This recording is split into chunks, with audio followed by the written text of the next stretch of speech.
Men seek women with these green flags. The man will want to give you everything if you lead off with these green flags. Well, we're going to dive into this conversation today. And I want to start off by saying that not every man is a train wreck. Good men do exist. I know it doesn't feel that way because the vast majority of human beings are suffering on some level, either emotionally from a childhood wound or an adult trauma from a romantic sense. Let me repeat that. Most humans are actually suffering a little bit from a childhood wound or adult trauma from a romantic sense, because the reality is relationships are not for the faint of heart. The journey of love is not a destination, but it's not about romantic love either. Okay, that's my interpretation. You have to decide that for yourself, because I believe this true journey to love is about self-love first. Now, we have to recognize, if you're most likely, if you're watching this channel, you're seeking advice from a romantic love perspective. And I think these green flags I'm about to share with you in a moment will make total sense, but this is for yourself. This is not about the man, even though when you achieve this for yourself, most likely when you are with the right man, he'll want to give you everything when you embrace and embody what I believe is something that brings us peace in our world. Now, I want to differentiate between love that I believe is a choice versus love attachment. If you're not familiar with something known as love attachment, I want you to write that down. I want you to put it in YouTube because you're going to want to learn this. But for my regulars that know about love attachment, I just want to remind everyone to read the book Attached by Amir Levine and Rachel Heller. And I want to read the subtitle. Are you anxious, avoidant, or secure? How the science of adult attachments can help you find and keep love. Let me repeat that. How the science of adult attachments can help you find and keep love. See, I believe the majority of us has experienced what's known as an insecure attachment with another human being. Now, earlier I just shared that there's anxious, avoidant, and secure. Well, there's primarily two attachment styles. There's secure and insecure. And within insecure, there's anxious, preoccupied, fearful avoidant, and dismissive avoidant. Now, I'm not going to give you a tutorial on this, but I'm only pointing this out because I believe many of us, myself included, have experienced insecure love, meaning an insecure attachment to another human being, believing that it's love. Now, if you're like me, which many women are, they are known as anxious. That's those of us that are needy. We're people pleasers. We often give more. We give to get love from another human being. And we have a propensity to attract emotional avoidance, people that avoid intimacy. They avoid closeness. That doesn't mean that they're completely devoid of intimacy or closeness. Did you hear that? It doesn't mean that they're devoid of intimacy and closeness. It's just that they struggle with intimacy and closeness, and it's very difficult for them. So those that can relate to what I'm sharing with you, and I know there's plenty of women who are avoidant as well, but for those of us who are anxious, and I just happen to know I'm an anxious, I chase love from another human being because I was lacking it within myself. I was lacking it in myself. Versus being secure within yourself, at being at peace with yourself, being in a state of self-love. And if you haven't read my book, What the Heck is Self-Love Anyway? A Journey of Personal Development, Self-Help, and Spiritual Work, there's a link below to get a copy of my book. I highly recommend reading this. And by the way, it's a very simplistic version to reaching this state. Because when we, there is a saying, how can we love another if we don't love ourselves? Now, I believe loving ourselves is a work in progress or work in process. Which one is it? Process or progress? By the way, these are my Sunday videos. My coffee mug says, swear a little, you'll feel better. This is where I actually do my PG version and I don't curse. Many of you have criticized me for my cursing, but I just want to say you'll feel better if you do. Anyway, coming back to this conversation of love is a choice. I think when a person does inner work on themselves, when a person does some level of personal development, self-help, spiritual work, or therapy, they begin to create a foundation for themselves. In other words, the ground underneath them feels solid. And I'm going to share with you some aspects of this because it represents the green flags I'm talking about. See, look at, I know many of you are out in the dating marketplace and you're suffering because there are some deeply emotionally wounded people who have had traumatic childhoods or had adult experience that can be very traumatic, or even they lost a spouse. And as much as we human beings want companionship, we want connection, we want physical intimacy with someone, it's actually scary to open up to another human being because whether we like it or not, romantic love comes with it emotional responsibility, meaning caring for another person is outside of yourself. There's a responsibility when you genuinely care for someone and you care about their feelings. That can feel emotionally overwhelming for some people. There's certainly physical responsibility. Spending time with another human being requires making effort in that capacity. And we have this grand expectation that love should just be angels singing, oh, sunshine and rainbows. And because of that fantasy based, we oftentimes miss out on great opportunities because many of us, myself included, have chased the high of love, that lust or limerence, and we never reach that place of genuine love with another human being. And in many cases, it's because we've been hurt in our past. But I started this conversation by saying not all men are train wrecks, okay? There are a lot of good men out there. I know it can seem like that's not the case, especially if you've experienced one disappointing experience after another. But I invite you to now look inward and say, what did you learn from each experience? If we can look at every past relationships from a place of what positive things about myself did I learn in this experience? How have I healed from my past in these experiences? And also, what was good about each experience and what am I most grateful for? Because when you can come at it from a place of empowerment, you're going to start stepping into what I'm about to share today. So I've interviewed hundreds of men who are in happy relationships, people that are in love, the type of man that will want to give you everything. And you know what they seem to say? They all have this in common. Their relationship felt like home, felt like home. They were calm with this person. They could be their genuine self and they were at peace with this person.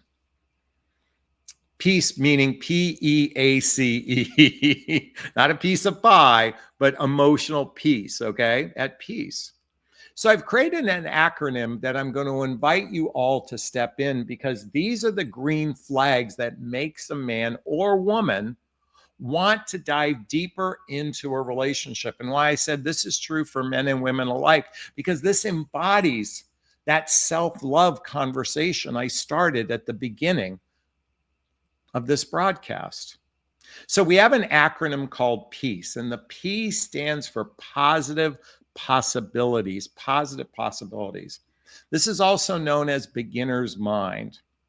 See, this is where a lot of people struggle because if we haven't done the inner work to heal from our past relationships, to heal from our childhood, if we haven't done some work in that area, I mean, in other words, if you've done zero work, it's going to be difficult to have beginner's mind because you have so much programming, so many experiences that it's affecting how we operate with this new person, oftentimes with judgment towards that new person, with projections towards that new person.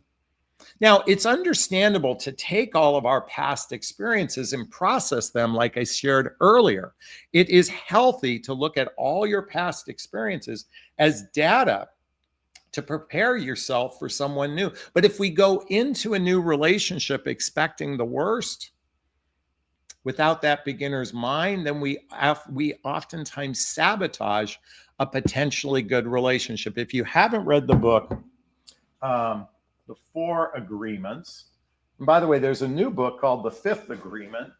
By the way, if you haven't read The Four Agreements and the fifth book, or the Fifth Agreement, I highly recommend checking this out, because one thing we have a propensity to do is project onto new people our past experiences. So the positive possibilities, the P in peace, is a way to step in. And in other words, you can't blame this new person for your past experiences. I know it's hard to do. It's because we can have so much residue from our past. It's difficult to lean into this. This is one of the most critical aspects of entering into the dating marketplace. And the sad reality is we human beings lie to ourselves, oftentimes believing that we're ready, even when deep down we're not. In fact, oftentimes what happens is we enter into a new relationship believing that we're ready, we're ready, we're ready.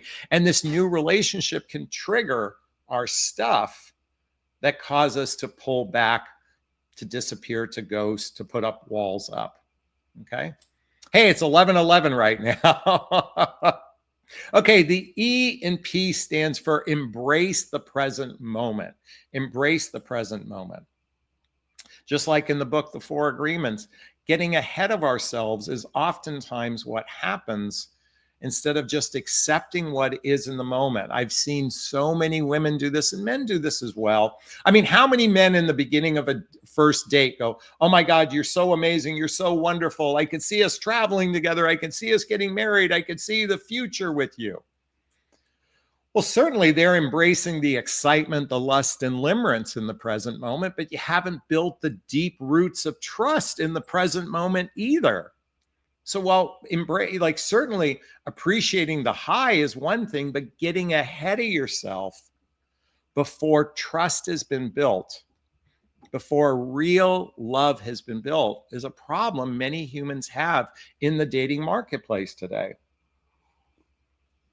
I was coaching a friend of mine about a year ago. She met this man online, and he was long distance, and she thought he was the one. I think they spent like 40 days communicating every night via Zoom. And oh my God, this is so amazing. It's so wonderful. He flew out to go visit her, and within 48 hours, he was buying a ticket to go back home. She was like so ahead of herself. He was so ahead of herself. They didn't even meet at this point. Embracing the present moment requires an understanding that, to some degree, it's very difficult. We have to be open to the possibilities, that positive possibilities, but detached from the outcome.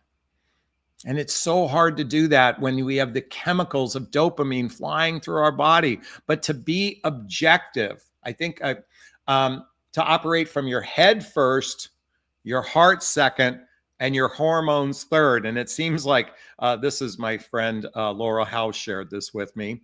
Head, heart, hormones. We oftentimes do it the other way around. Hormones first, then then heart. And then our head says, no, no, no. Again, embracing the present moment is starting with your head, then your heart, and then hormones. Now, the A stands for accept yourself. That comes back to the self-love piece. Self-love is really so self-love is self-worth, self-esteem, self-confidence, self-reliance. Self-love is recognizing that we all have a little in a 6-year-old inside of us, an inner 6-year-old that is scared. And self-love is embracing the little kid that's inside of us, that little kid that also gets excited because it's Christmas and I want to open my present. Self-love is the adult navigating the 6-year-old that either gets scared or gets excited too fast. Self-love is work. I mean, again, my book is a simplistic version of it, but it's about unpacking our lives from an emotional level and operating from an introspective perspective. Introspective also is self-awareness. Self-awareness is an awareness of our fears, our insecurities, our doubts, our limiting beliefs, and being objective about it versus being in the quagmire of it to operate from an objective place. That's self-love. Now, man will want to give you everything, and these are amazing green flags when you operate from a place of certainty. You know, these days I've noted, and certainty is your actions consistently matching your words, being available for the dating process. I'm going to tell you something. I've noticed a lot of women, their actions don't match their words, just like men don't. And they are inconsistent in the dating process. If you're going to put yourself out there, then operate from a place of consistency. But Jonathan, I have a busy life. I don't have time to date. I can only give myself 1 hour a week for dating.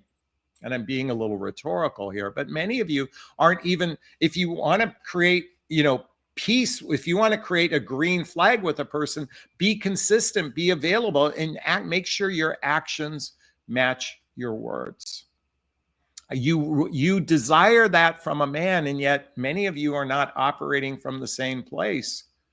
And so you wonder why they don't return a phone call, why they ghost, why they disappear. Believe it or not, many of you are the contributing factors to those men ghosting and disappearing because you don't make yourself available for a relationship. And I'm sorry if I'm sounding a little judgmental there, but I've witnessed, by the way, many of you ladies complain about men, but do you really look in the mirror and say, I'm a contributing factor to this as well?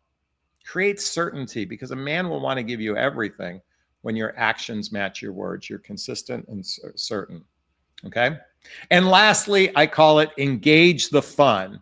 To be playful, to be flirty, to be sexy. I mean, the whole point of romantic relationship is about play. It's about flirting. It's about sex. I mean, yes, it's about partnership and teamwork, but at the same time, and I'm going to tell you, a lot of women have resting bitch face.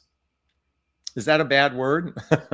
Resting. In other words, you're operating from that bitter, jaded, sad space.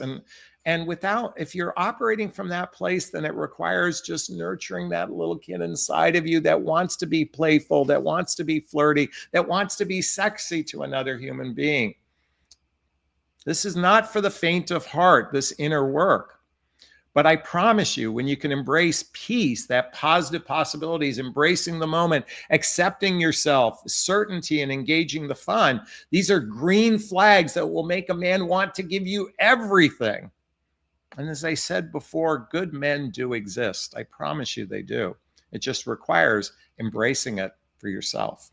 Is this sinking in? Is this resonating with you? Please let me know. If it is, I'd like to hear your thoughts. Post a comment below.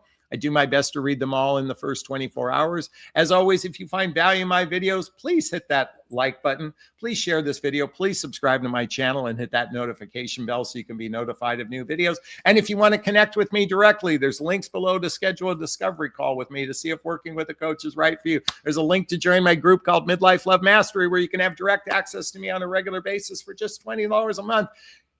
You can get the books I recommend listed below, get my dating vows, follow me on Instagram, all that good stuff.